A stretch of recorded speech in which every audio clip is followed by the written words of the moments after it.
Flat earthers claim that distant objects that are obscured by the horizon are just too far away to see in their entirety with the naked eye, due to perspective and the mysterious vanishing point. They also claim that if you get a high-powered camera, you can zoom in on that object and it will become completely visible. So in this video, I'm going to put that claim to the test. Welcome to RSU Down Under. My name's Kevo and you are about to get right side up. In order to test this claim, we need a few things. We need a camera that can zoom in over a great distance, we need a stationary object that we can view over water, and we need observation points at varying distances and altitudes. I'm using my P900 camera to observe Warden Head Lighthouse and Headland, and I'm doing a road trip up the New South Wales southern coastline. I'll be stopping along the way to take comparison shots, with my final destination being North Cudmara Beach, some 21.5 kilometres away. Before we get into it, take a quick moment to clear your mind of any bias that you might have and prepare yourself to accept the results for what they are. If you get something positive out of this video, you can help support my work completely free of charge by simply clicking the like button, sharing this video, and leaving a comment below. All of these actions help the algorithms find and promote my content.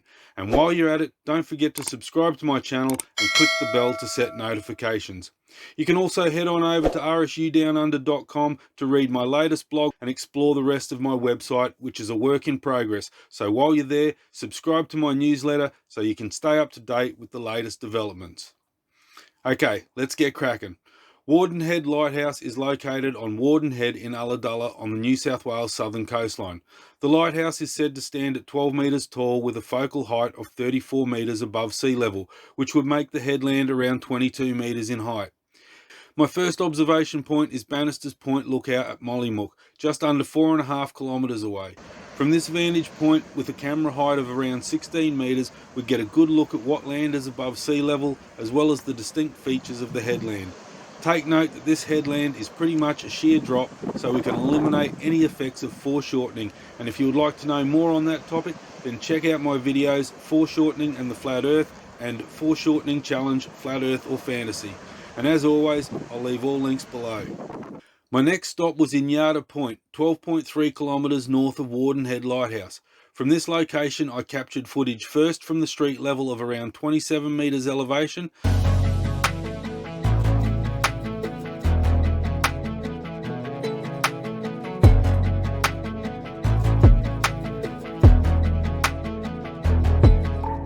I then made my way down a goat track to the base of the point to film at about 2 metres above sea level.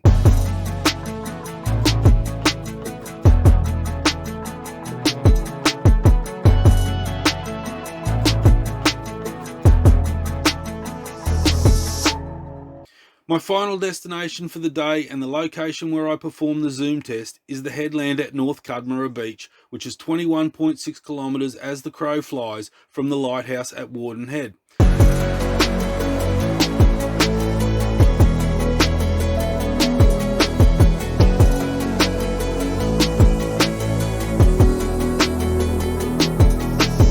So looking at the high shot from around 27 metres elevation first, and when compared to the images taken from the first location, we see that whilst the overall height appears similar, some of the land is hidden behind the mirage effect.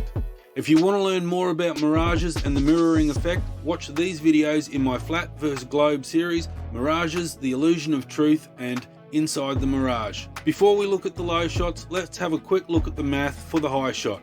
To do this, I'm going to use my all-in-one curve calculator that I created in a spreadsheet. You can download a copy of this calculator for free from my website, rsudownunder.com, and you can watch my video, Curvature Calculators, Understanding the Equation, to learn how to use it. I'll leave links below.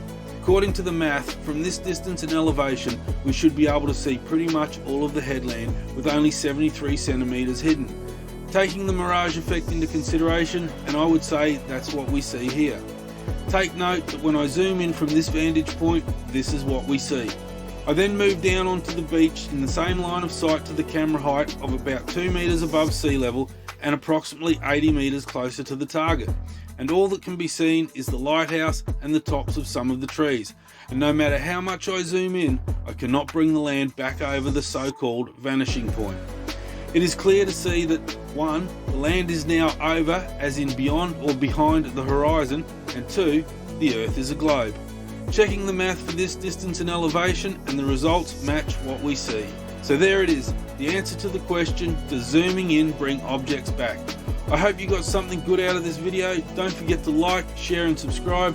Head on over and check out my website at rsudownunder.com, and as always, search with an open mind, share what you find, and together, let's get everyone right side up.